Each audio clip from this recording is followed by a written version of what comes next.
Hi, this is Stacy Mulo. I am here to answer your questions regarding my macro assignment for access to medical marijuana for veterans. So I'm just going to go right into the questions. Would it be helpful for protesters to call to the VA or to political action such as senators or representatives? And would it be better to have the VA change their policy or to have the legislation change? So my answer is it would be most beneficial for protesters to not only plead to the VA but also to Congress. Currently there are members of Congress, including many senators and congressmen, including New York State Senator Kirsten Gillibrand, who are in support of the current proposed change in legislation for the VA to reform their current policy in regard to medical marijuana. Thus far, a veteran advocacy group called Veterans for Medical Cannabis Access, VMCA, has been successful in protesting and rallying for a change in VA policies. Through their advocacy efforts, the previous VA policy, which included denying access to pain medication management to veterans participating in state medical marijuana, in addition to the current policy, which is that medical providers are prohibited from providing an opinion, recommendation, consent, or completing any kind of forms. So the first part of that was actually omitted through the advocacy of the VMCA. Unfortunately, I don't believe that the VA is able to change their policy without one of these legislative bills passing, and that is the Equal Access to Care Act, or the CARES Act of 2015. However, I do believe that through protesting and continued advocacy, placing pressure on the VA, and allowing for a continued voice to be heard, that this would initiate a series of events, including hopefully gaining the support of the VA, which is a government entity, to encourage Congress to pass the legislative bill. The next question is, how would we get the word to the general public to increase support and to help involve people within the protest? Also, this is a combined question with another peer who asked, what about the logistics of planning a rally and picketing, such as how would you gather a group to attend the protest, transportation to the rally, itinerary, a schedule of events, etc. So my proposed strategy is through protesting and advocacy. The more people, specifically veterans, who speak out and support the cause, the more their united voice is heard. Also, veterans are honored in our society, and they are part of an elite membership of men and women who have risked their lives for our country's freedom. The statistic is only 1% of the nation's population serve in the military. There are many government, local, and community programs and entities who support veterans. This in turn is a public issue. The news and/or reporting agencies flock to stories regarding the care of veterans.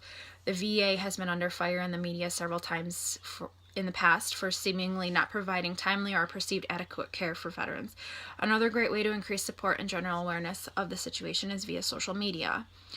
Services such as Twitter and Facebook and Instagram have become marketing havens for promoting causes, spreading awareness, collecting support, and perpetuating movements across the country and world. The specific details, including location, itinerary, etc., of a rallying event could be placed on social media and disseminated widely. For the specific event of protesting at the VA in Washington, D.C., networking could be utilized to find sponsorship for transportation and transporting of large groups of people. Also, individuals who support the cause have the option of providing their own transportation to the event. So the next question is there research on change outcomes of picketing? Picketing and social movement advocacy is nothing new to our society. Many parties have been successful and effective in promoting their cause and initiating change. Thinking back throughout history, civil rights, women's rights, gay rights movements have all been successful in initiating change and equality for their representing groups. Also, recently, fast food workers picketed for an increase in wages, which will occur in New York State within the next few years. Research does not rear specific statistics of change outcomes. However, in reviewing past protesting groups and movements, history has shown much success. Also noted is the groups who have not been as successful as certain religious groups and anti-abortion picketers. Next question is, I'm curious if veterans in states where medicinal marijuana is legalized who are prescribed would provide testimonials about how this has improved their condition. Do you happen to know if there is any research specific to the results of medical marijuana in veterans in states such as California and Colorado? I didn't find any specific testimonials other than the group that I talked about earlier, the VMCA. There's actually a website, and those are veterans who use medicinal marijuana and are obviously in support of it. Also, important to note is due to marijuana's classification under the Controlled Substances Act as a Schedule I drug, research is difficult to pursue as there is no standard limitation of time the FDA or DEA have to approve proposed research projects. Oftentimes, research proposals are tabled due to this. So part of the Compassionate Access Research Expansion Respect States Act of 2015, or the CARES Act, which is in current legislation, that current legislation actually addresses this issue of the research. There is research specific to PTSD veterans and the efficacy of marijuana use. In a study where CBD or cannabinoid oil was used to treat veterans who have at least a 2-year history of PTSD symptoms and have not responded to more conventional treatments, as well as also continued to experience these symptoms, including flashbacks, nightmares, and lack of sleep or sleep disturbances. They actually showed a marked decrease in flashbacks, nightmares, and an increase in sleep in nearly 3/4 of the participating veterans in this study. I think the actual statistic was 72%.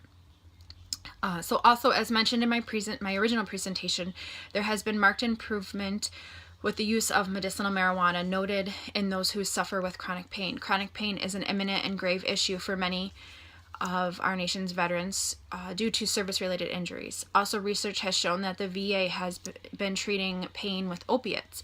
Our country is currently facing an opiate/heroin epidemic, which has led to addiction, overdose, and even suicide.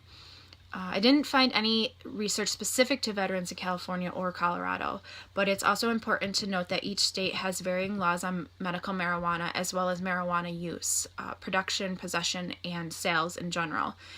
The divide specific to veterans is the difference in the state and federal laws.